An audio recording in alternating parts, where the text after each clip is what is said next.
This is Buddhist Books B-Sides. Hi, my name is Edward. I have a channel called Buddhist Books Podcast, and on that channel we read the books that are here in the shelf, mostly right here. Mostly we focus on pre-sectarian early Buddhism, the Tipitaka, and but we also read a few other things. The Life and Liberation of Padmasambhava, Shobogenzo. It's all kind of on a schedule, a 10-sided clock. And anyway, if you're interested in that, this is the introduction to that channel.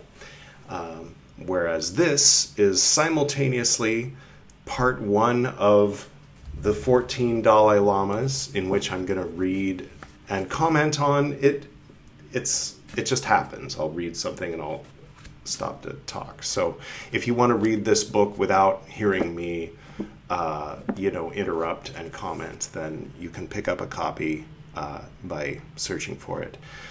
And I'm also going to be starting another, in like a week or so, another series on Buddhist Books B-Sides called The Milinda Pana, or perhaps Panya, which is basically, I'll tell you what my agenda is in reading this. So what this is it is part of the Pali Canon if you're Burmese, but not if you're Sri Lankan or, I have notes, or Thai. So it's not included in the Sutta Pitaka, which are these books here, where we've been, for the past 3 years, we've been reading the Vinaya Pitaka, the Discipline Basket, over on A-Sides, and then we'll read Sutta Pitaka, but that will not include Milinda Panya.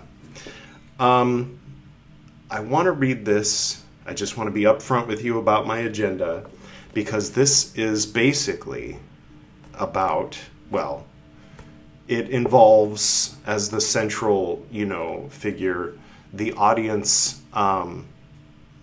You know how there's the audience surrogate, like Watson is there to ask Sherlock the questions that the audience wants to know so that he has somebody to explain it to, but he's really explaining it to us. So the role of the audience surrogate asking the questions of the Buddhist sage is King Menander I so if you're a little bit familiar with some history, then you're probably familiar with how Alexander the Great conquered a lot of what had previously been the Persian Empire, and that included portions of northeastern India. So King Menander ruled over what is in present day parts of Afghanistan, Punjab, the state in India, and the state in Pakistan, because the British drew the line through the state, as well as here in India, Jammu, Himachal Pradesh,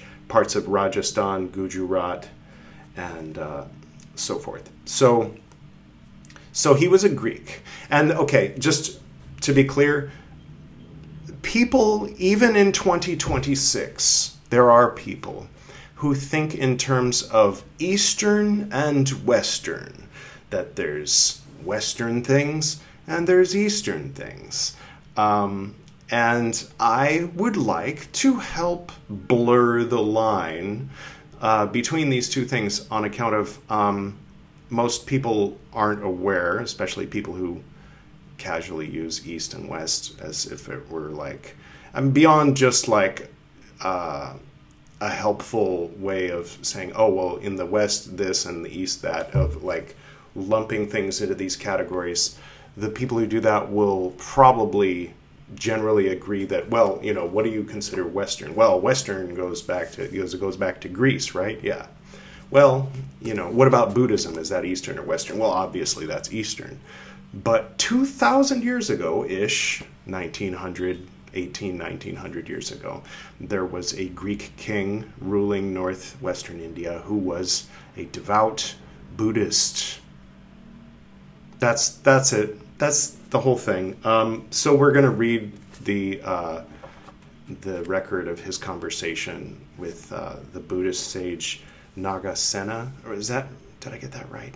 I hope I got that right. I might not have gotten that right, because Naga means snake, so I don't think that it was Nagasena. Buddhasena, something like that.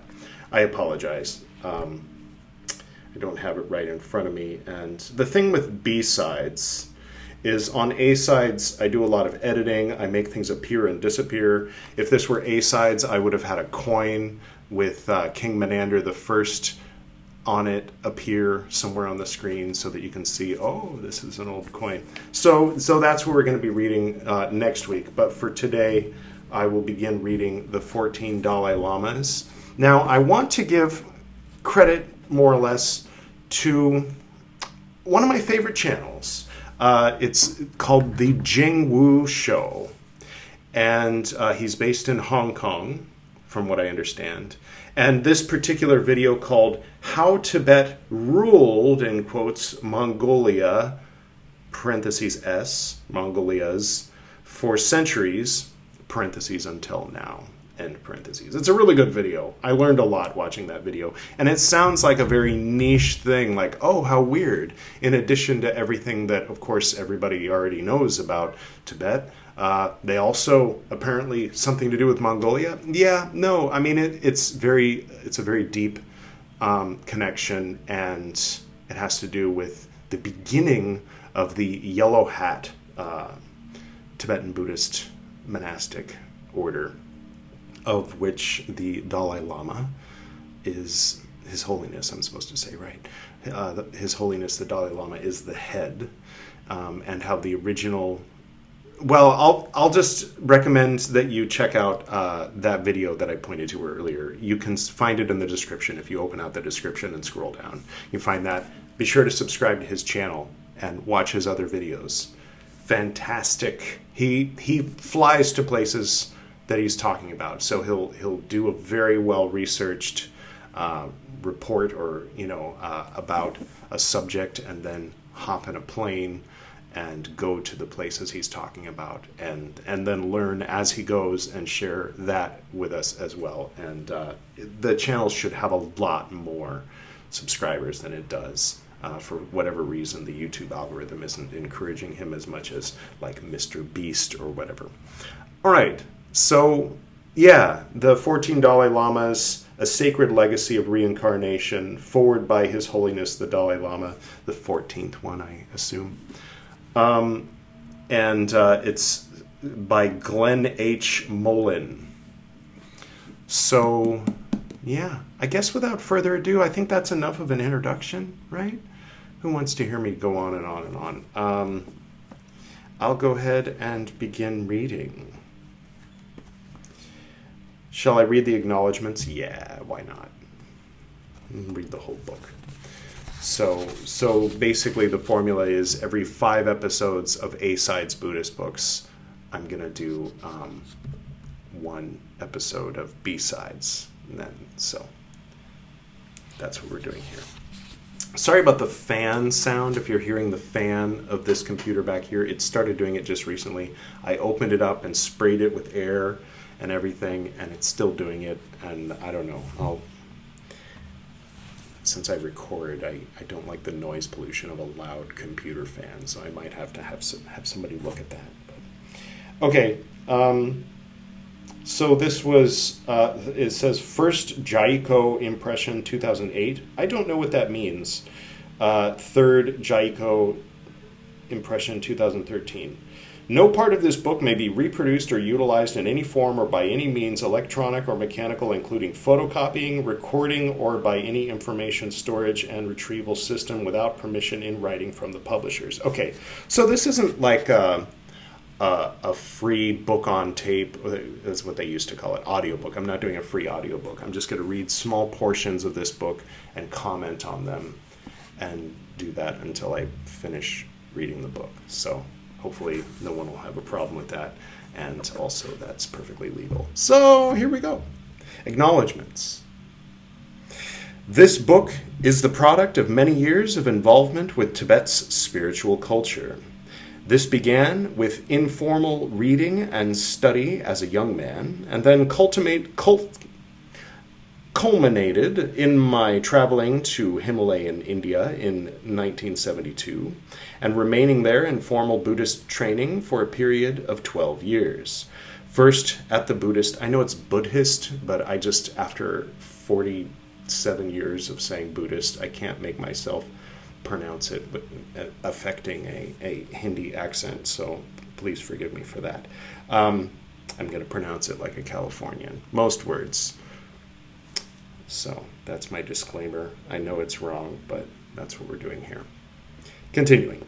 First at Buddhist Studies Department of the Library of Tibetan Works and Archives, and then at Tibetan School of Dialectical Studies. I've changed my mind. I'm just going to skip to... thank you. All right. I'll read it. It's very short.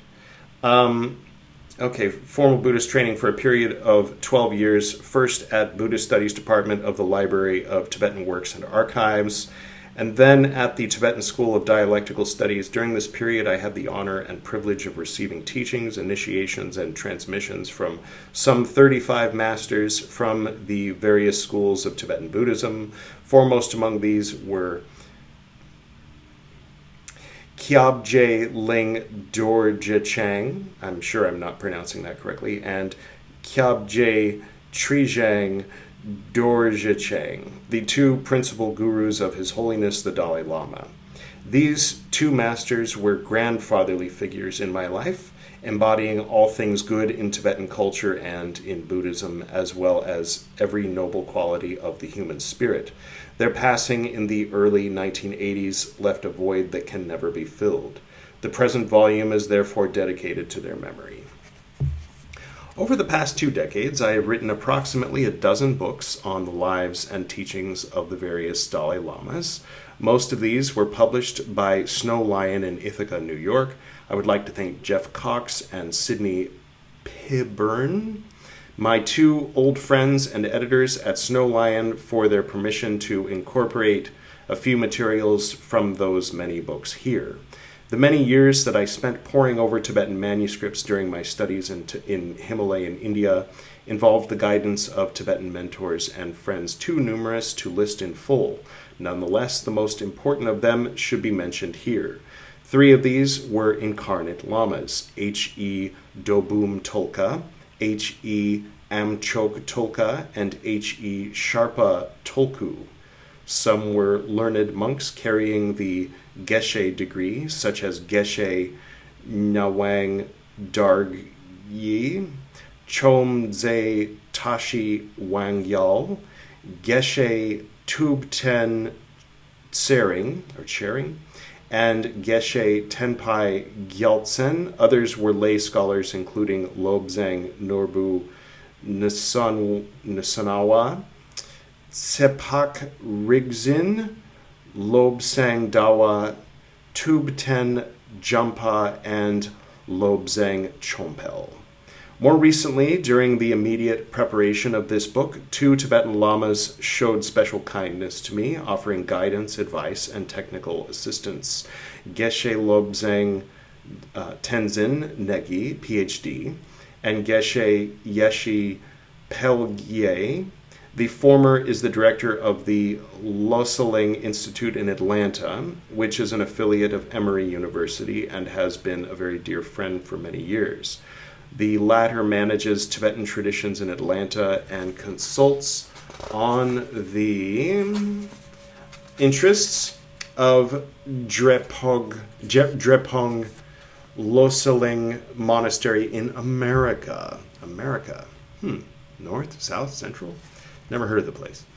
Surely you don't mean the United States of America. Sorry, America for short, whatever. All right.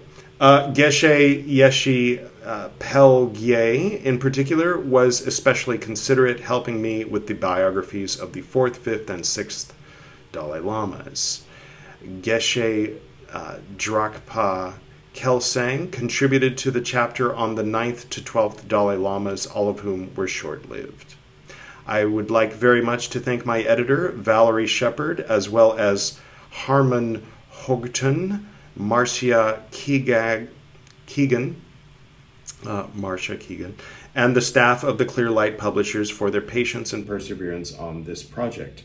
The book was over a year in the making and required considerable teamwork. I prefer to think of my writing temperament as a passion and a virtue, but nonetheless it requires the indulgence of my editors. Finally, my deepest gratitude goes to my wife, Debbie, for her emotional and intellectual support and inspiration, and to my 7 children for their many lessons in humor and laughter. It is not possible for one individual in the present era of the Kali Yuga. I'm wondering, because people often talk about Kali Yuga, but Kali Yuga began with the death of Lord Krishna, right? Like 5,000 years ago. And people talk about it like it's, started in the 70s or something, or in the 1700s or whatever. But anyway, if it is divided into smaller eras, I think it's still going to go on for another 500,000 years, right? Before the Great Reset or whatever. I don't know if that's already a thing people say about some other context. If so, I'm not making reference to anything. It was just the word pairing that came to mind. To write, like, the golden age comes after the end. It's like a snake swallowing its tail or whatever. Anyway, to write a book of this nature and scope without a number of errors creeping onto the pages. Okay, fair enough. So we won't take this as gospel. The story has a cast of thousands and continues over many centuries. I have done my best to keep on track, but occasionally may have lost my focus. Therefore, in advance, I would like to thank the Buddhas, Bodhisattvas, Dakas, Dakinis, and Dharma protectors for overlooking any mistakes that have occurred. My hope is that whatever I have gotten right will more than make up for wherever I have gotten wrong. So, I mean, I just want to put it out there that, like, on account of this whole, like, the publishers putting, "Thou shalt not," I think that in the spirit of sharing this information, of disseminating it more widely, I would hope that that a person who would write an intro like that would be in favor of more people hearing this research without necessarily funneling them all into, like, oh, well, did I get 20 cents from them buying the book, or however much you would get for a purchase of one, like, Kindle or whatever. I just want to say, please buy this book and support the author. And, but for those of you who can't afford it, but you're able to watch YouTube and you're interested in learning what this has to say, then, here it is. So I will continue reading. The foreword by His Holiness the Dalai Lama. In other words, there's financial motivation, there's material incentive to enforce a copyright, you know what I mean? To make sure that every penny goes. I'm not monetizing this. I'm not planning to monetize this at any point in the future. I'm reading this, mostly for my own reasons, to get myself to read it. But also, if anybody wants to hear it, then they can hear it. But if you, have the extra cash, and I don't know if there's a Kindle version of this, then do feel free to do that. And then that will go to the author and his family, because support human artists, right? So trying to find a balance here. And I hope that the spirit of what I'm saying will resonate in a positive way with whoever is responsible for pushing or not pushing the button that would send a team of lawyers after me for reading this on YouTube. All right. Anyway, chronological table. That's interesting. I didn't read the table of contents, but I'm going to read the chronological table. But I'm going to just skip over the names because I don't want to, like, slowly butcher too many things. pronunciation-wise. The first Dalai Lama, 1391 to 1474, or 5. The second Dalai Lama, 1475 to 1542. The third, 1543 to 1588. The fourth, 1589 to 1617. The fifth, 1617 to 1682. The sixth, 1683 to 1706. The seventh, 1708 to 1757. The eighth, 1758 to 1804. The ninth, 1805 or 6 to 1815. The 10th, 1816 to 1837, excuse me. 11th, 1838 to 1855 or 6. The 12th, 1856 to 1875. The 13th, 1876 to 1933. And the 14th, July 6th, 1935, until today. And may he live for another 100 years. Oh, today is, what is today? Today is April something, right? April 15th, Wednesday, April 15th of 2026 at 10:39 a.m. India time. That's where I'm speaking to you from. Okay, forward, His Holiness the Dalai Lama. In recent years, growing awareness of Tibet and its rich and ancient culture has sparked interest in the successive lineage of the Dalai Lamas as an institution. Sidebar.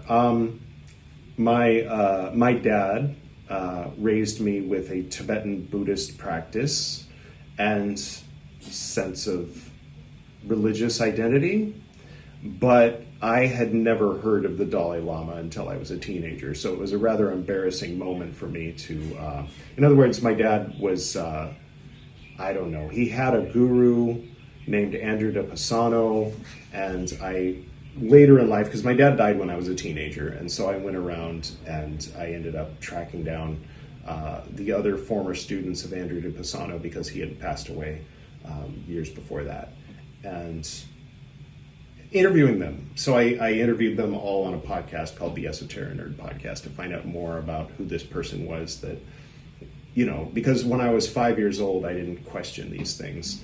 I just was like, oh, this is Tibetan Buddhism. Okay, I'll just go ahead and point, this is that thing my dad taught me when I was 6. You can check that out later if you want. But yeah, it was rather embarrassing when I was like 12 or 13 years old. And people were going around asking, like, oh, so what's your religion? So you're Jewish, you're Christian. What about you, Edward? And I said, I'm Tibetan Buddhist. And they're like, oh, so you believe in the Dalai Lama? And I was like, the who? So that's something a little different. My grandfather on my dad's side and my grandmother lived in China, and Grandpa went and traveled around Western China. And of course, there was a lot of Tibetan Buddhist influence there. And this statue of, I believe it's Vimalamitra, was something that my grandpa had procured in the 20s, I think, and kept on his mantle in Shanghai, and then got passed to my dad, and then eventually to me. So the brief history of Edward. Okay, doesn't matter too much, but I just thought I'd throw in a little silly anecdote right there. So 7th century Tibet was a militarily powerful nation, united under a single ruler, whose influence was felt far and wide. King Songtsen Gampo was the first of the 3 religious kings whose efforts resulted in a complete change in the Tibetan outlook. They introduced Buddhism from India with the effect of shifting the focus of conquest from neighboring peoples and lands to the inner workings of the mind and heart. In the ensuing centuries, as the Buddhist way of life with its rich art and literature was steadily assimilated, the Tibetan nation became politically fragmented. Tibetan Buddhism reached maturity at a time when Buddhism was disappearing from India, the land of its origin. The Dalai Lamas emerged, therefore, at a time when not only the Tibetan people and their peaceful way of life needed leadership and guidance, but when the very existence of Buddhism needed protection. Now, of course, we're talking about Vajrayana Buddhism. the prior to Padmasambhava, it was Mahayana Buddhism that I think the first Dharma king, right? There were two Dharma kings. I'm fuzzy memory. I'll just get back to the reading, but the second Dharma king, I think, was the one that according to the story, Padmasambhava met with, and that was kind of where what we now know as Tibetan Buddhism, with all the Dakinis and the Dorjas and what would have been known as Vajras before in India. So Mahayana Buddhism had already spread far and wide. So I don't think that Mahayana Buddhism was in any danger of dying out anytime soon. But Vajrayana Buddhism, aside from the bit that made it to Japan in the form of Shingon, taking root in Tibet was definitely a boon for humanity as far as the preservation of Vajrayana Buddhism. But Theravada and Mahayana were already very well established throughout Asia. It's just sometimes when people say Buddhism, they assume that we all know that what we're talking about. We're talking about, Dharma protectors and things like that. And it's like, it's a little asterisk there. That's kind of part of what on the A Sides Buddhist Books podcast we start with the pre-sectarian early Buddhism and clearly look at where we are in the centuries when we're reading something. The emergence of Mahayana is a fascinating time, but it's sort of when the character of Lord Buddha becomes a bit fictional, where I'm interested in kind of the actual guy, but less so now. I think I was taking a Lutheran approach toward Buddhism when I started insisting upon, I read the Lotus Sutra and I was just shocked and horrified, and I went and got the whole Pali Canon so that I could dive into that instead, but then gradually warmed up to the idea of these later manifestations of Buddhism, aside from the dad connection to Tibetan Vajrayana. I think Nyingma is probably the closest recognizable form of Tibetan Vajrayana to what it was that my dad had raised me with. Anyway, okay, I believe that the activities of our first four Dalai Lamas can be viewed as each contributing to the great fifth's ability to provide the strong leadership that unified Tibet for the first time since the early religious kings. He therefore made Tibet great once more. Make Tibet great again? No. Mata. I mean, no, I'm not suggesting we make any hats. That's what I'm saying. No. The 5th century, the 5th Dalai Lama with it was a yellow hat, not a red one. The red hat, that was a different story. Sorry, it's sort of a joke.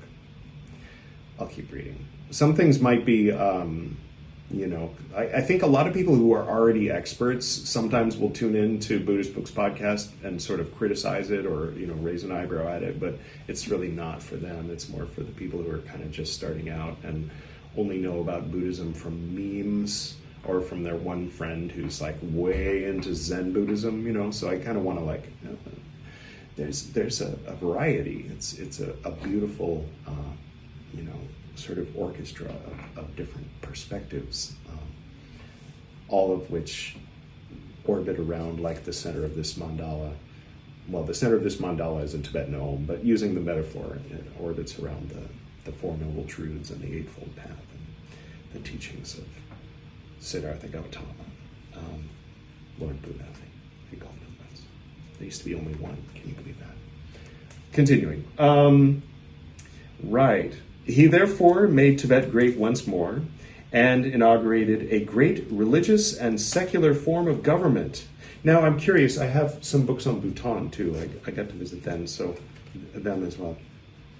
I'm curious about the timing of the relative timing of the 5th Dalai Lama. Let me just look at the... Okay, no, I think Bhutan was around the 7th Dalai Lama. I really don't know. I'm just throwing spaghetti at the wall and seeing what sticks. The Gangden Podrang government that the Great Fifth founded has been a major unifying factor in the life of Tibet. And this is a responsibility that has now fallen to me too. Remember, this is the present 14th Dalai Lama speaking. At this most difficult time in my country's history. 2008? Yes, well, yeah. There's a lot of Tibetan temples and communities here in India. I mean, that's kind of one thing that kind of came out of all of it. It was Vajrayana Buddhism came back to India in the form of all of the Tibetan communities, Tibetans that live here. The first, by the way, there's a targeted, I did a reaction and review to Kundun, the Martin Scorsese movie about the life of the 14th Dalai Lama. And Disney has opted to block it on copyright grounds in India, Bhutan, and Nepal. And that's it. Nowhere else in the world. Odd that they're so selectively enforcing their copyright in the places where Tibetans live.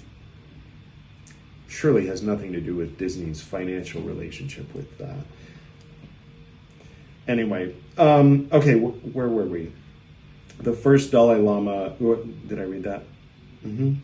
The first Dalai Lama, Gendun Drugpa, was a direct disciple of Je Tsongkhapa, and all subsequent Dalai Lamas have been staunch followers of Gelugpa doctrine, of the Gelugpa, which I believe means yellow hat, doctrine he propounded.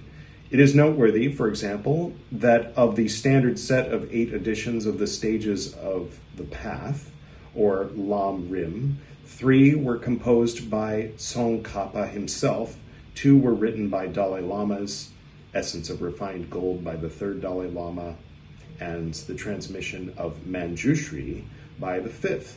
Well, that's interesting. I would like to see if I can procure copies of those. And the remaining 3 were composed by direct teachers of the Dalai Lamas. Few of the Dalai Lamas, however, have been exclusively Gelugpa, but have followed the ecumenical example set by Tsongkhapa himself, for he studied not with the Lamas of any single tradition, but with the greatest teachers of his day. See, that's nice. There's another book called The Words of My Perfect Teacher, which perhaps I'll read on one of these channels one day. That kind of opens talking about that. And I kind of got the impression from reading that was a relatively new idea, but it's nice to hear that that's been going on since the beginning. Several Dalai Lamas, particularly those who were influential rulers like the 5th and the 13th, have had notably strong relationships with Guru Rinpoche, Padmasambhava. This, I believe, has less to do with questions of, you can see him, see his little, I am not confident enough to just blurt out the name of it starts with a KH, the wand he carries with never mind. This, I believe, has less to do with questions of doctrine and much more to do with Guru Rinpoche's special pledge to King Trisog Duchen of support for the welfare of the Tibetan nation. In Tibet, we had a vast literature, much of it consisting of translations of Sanskrit scriptures into Tibetan and subsequent commentaries to them. But more popular were the smaller indigenous works. Many of these told the stories of the lives of great teachers and practitioners. Others were the small works of individual lamas containing pithy advice based on their own experiences. In this book, readers will find a selection of such works related to the Dalai Lama. There are accounts of the lives of each of the Dalai Lamas up to and including myself, and there are examples of the writings or teachings of these masters. On compiling this selection, the author not only sheds light on the contribution past Dalai Lamas have made to the religious and political life of Tibet, but he also gives the flavor of the sort of writings that are treasured by ordinary Tibetans. It is nearly 30 years since Glenn H. Mullen first arrived in Dharamshala and began to take an interest in the works of the Dalai Lamas. I admire the persistence with which he has pursued this interest and have sometimes wondered if he has not found out more about them than even I know. Many people have told me that he reveals an ability in his books to make things Tibetan accessible and easily understood to ordinary readers.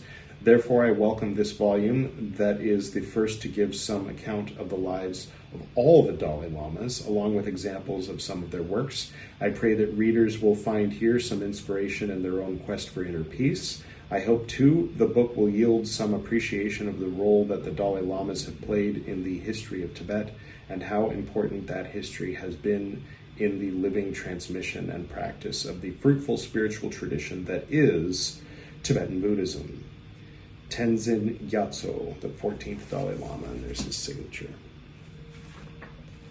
So that's what I'm going to read for today's debut episode of Buddhist Books B-Sides. So again, feel free to check out the main channel. You can find it in the description down below. And I hope that you enjoy this. And I would say feel free to like and subscribe, but I don't know. I'd like this one to fly under the radar. When I'm reading these are all on archive.org, on Buddhist Books podcast, I'm ordinarily reading English translations of ancient scriptures, not one man's account of things, with the publisher saying, you better not read this out loud on the internet. But yeah, I want to share it with you. Hopefully the author also wants to share it with you. And I encourage you to, get your own copy. So hopefully they will recognize that this is free advertising for the book. And, only about 5 people are going to watch this anyway. So please just move on and, let it be. Let it be. Let's share the knowledge in the spirit of Sangha, right? So as I do on the main channel, I will close each episode here with a little prayer that my dad and I would do at the end of our morning meditations. To the north and to the south, to the east and to the west, to the spirits of light among us and to the spirits below, we send out our reverent love and compassion. May all beings be happy. May all beings be serene. May all beings be in peace.